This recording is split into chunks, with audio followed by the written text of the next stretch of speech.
The family of Amir Hekmati, the 31-year-old Marine held captive in Iran, has traveled to New York this week, petitioning for his release as Iran's President Hassan Rouhani makes his annual trip to the UN General Assembly.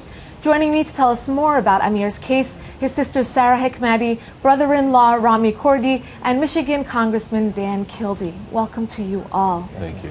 Just to catch everyone up, because I know there's been a lot of world attention on Amir's case, but to briefly talk about it, he's been held in Iran for 3 years. He's 31 years old, a U.S.-born citizen holding a U.S. passport, went back just to visit family.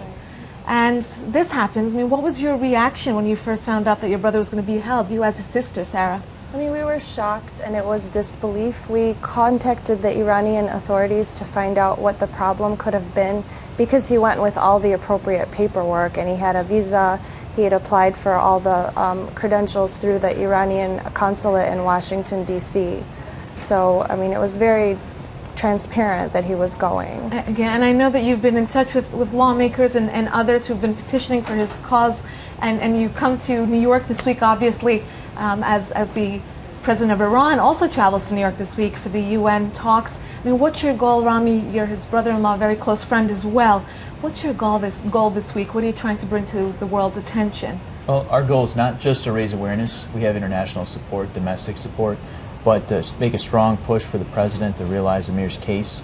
His charge was cooperating with an enemy government, which America is not. Iran is now cooperating with America, so we want to push for them to release him based on humanitarian grounds, because there's only good that can come of it.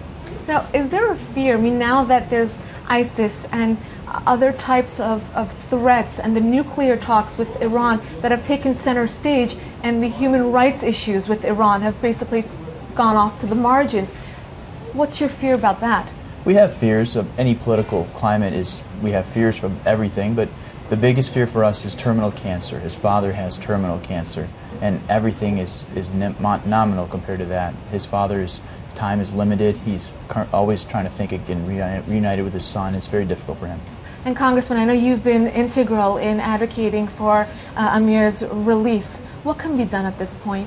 Well, I think it's just important that the Iranian government understand, and certainly President Rouhani understands, that the American people are paying attention to this case. And the position of Congress and the American people is that if Iran truly seeks to become a member of the global community as a nation, it cannot hold political prisoners. Amir Hekmati is an innocent man, and he's being held for political purposes. So what I think needs to happen is that the Iranian government will see the opportunity to release Amir for pure humanitarian reasons on the basis of justice, but if not for those, as a gesture that demonstrates to the world that they are serious as they try to rejoin the global community. Absolutely, and at this very important moment, Amir's father, your father, Sarah, is very ill, and you have produced a video to show the world what he's going through. If we can play a bit of that. During this time, I've suffered a brain tumor, a stroke 2 or 3 times, and I've had a rough life. Sarah, you're tearing up. It's very emotional, and I know my father wishes he could be here to advocate for his son, my mother, too, but, you know, we're trying to be his voice, and he is there. He hasn't had access to his attorney.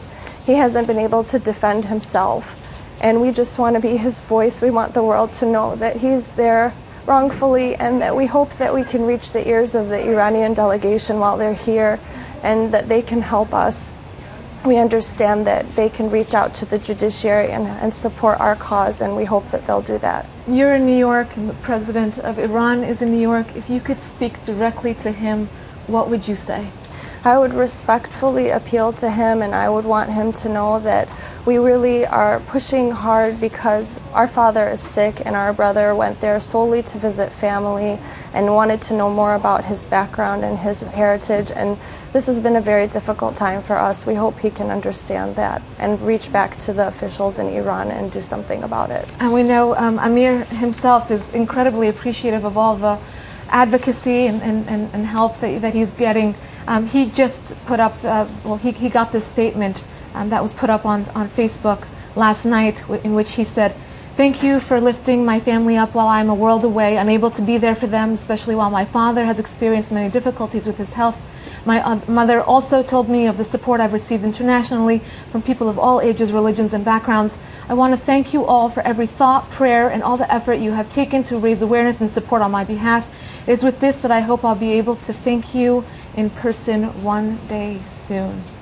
Rami, what do you think about that? I mean, that's Amir. You know, he spent a lifetime giving, and for him to receive support is humbling for him. He wants to come back and give back, and that's just how he thinks, and we can't wait for that to happen. And Congressman, I'll end off with you.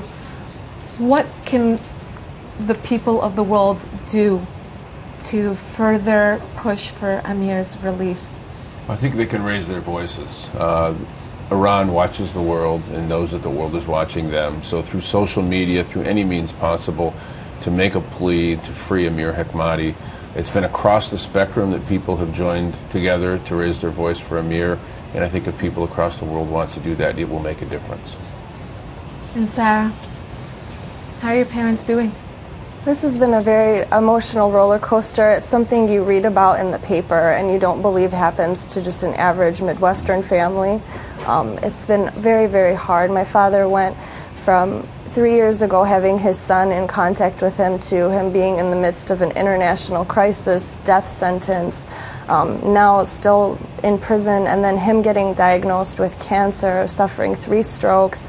During this time, Amir had no idea, recently finding out, and he feels helpless. Amir feels helpless. My father wishes he could do more to help his son too. And I thank you all for your time, and we hope we can bring him back to Michigan very, very soon. For more on this story, check the family's website, freeamir.org, and you can read more about this story on foxnews.com. Thank you for watching.